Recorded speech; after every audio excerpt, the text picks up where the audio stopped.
बिस्मिल्लाहिर्रहमानिर्रहीम। अस्सलामुअलैकुम। आप देख रहे हैं 1 बाय 1 न्यूज़ HD। रिपोर्ट कर रहे हैं खुर्डियांवाला से तारिक महमूद कम्बो।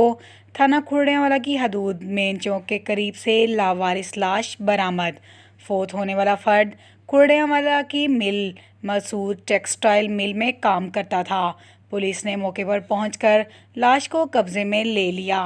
फोत होने वाले फ़र्द की उम्र 22 से 25 साल बताई जा रही है और मुकम्मल शिनाख्त अभी तक नहीं हुई। खुर्डियांवाला पुलिस ने तमाम हक़ाइक़ सामने रखते हुए तफ्तीश का आगाज़ कर दिया। आपको अपडेट कर रहे हैं खुर्डियांवाला की हदूद मेन चौक के करीब से एक लावारिस लाश बरामद। फोत होने वाला फ़र्द खुर्डियांवाला की मिल मसूद टेक्सटाइल में काम करता था। पुलिस ने मौके पर पहुंचकर लाश को कब्जे में ले लिया। पुलिस ने तमाम हक़ाइक़ सामने रखते हुए तफ्तीश का आगाज़ कर दिया।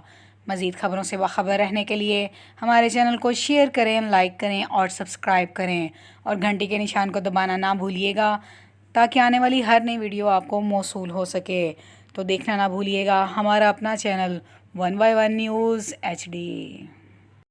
ताज़ा तरीन अपलोड्स की नोटिफिकेशन हासिल करने के लिए हमारे चैनल को सब्सक्राइब करें और साथ में दिए गए घंटी के निशान को दबाना ना भूलें।